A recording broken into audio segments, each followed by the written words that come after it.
Église, écoutez-moi bien. Ce que je vais vous dire va vous aider.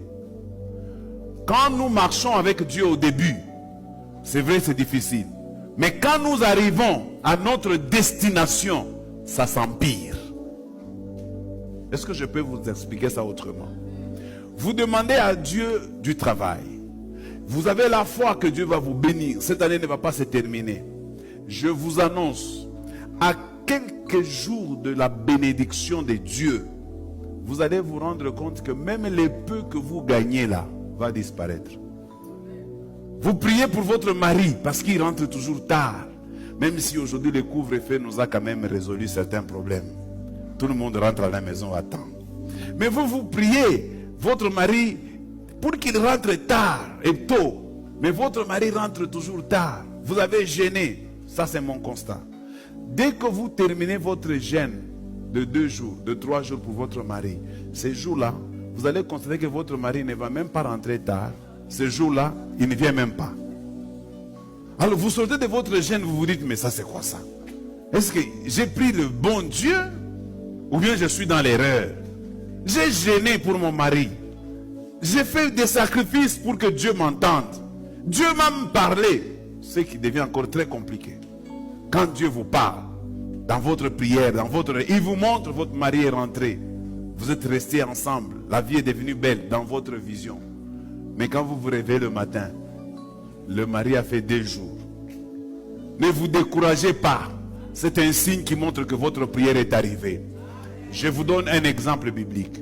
Dieu dit aux enfants d'Israël, lorsque l'iniquité des Amoréens aura atteint leur comble, alors l'Éternel interviendra. Parfois Dieu attend que certaines choses pourrissent pour qu'il intervienne. Prenez aussi le cas de Lazare. Lazare est malade. On envoie le message à Jésus. Un jour avant que Lazare ne meure, Jésus ne bouge pas. Jésus est calme. Le jour suivant, Lazare est mort. Jésus ne bouge pas. Il est au courant sans que personne ne lui dise. C'est lui-même qui informe à ses disciples, notre ami Lazare dort. Personne ne lui a dit. Donc il sait que Lazare est mort. Il attend. Il pouvait aller rapidement pour aller le guérir même avant qu'il ne meure. Il a attendu jusqu'à ce que Lazare a commencé à se décomposer. Vous savez à quel jour, quand l'homme meurt, quand est-ce qu'il commence à se décomposer? Le 2e jour.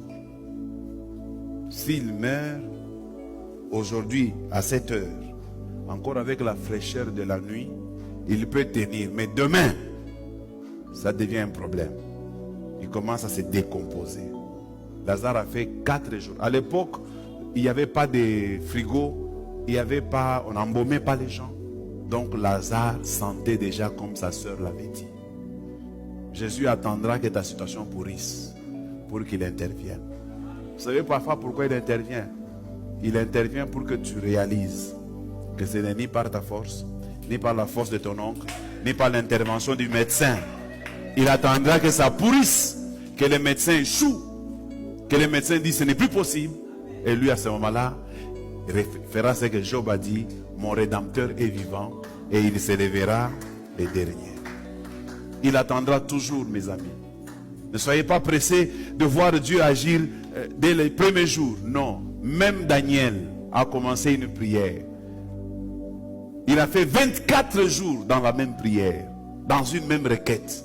24 jours, restant dans la prière. Mais c'est à la 24e journée de sa prière que la réponse fut donnée.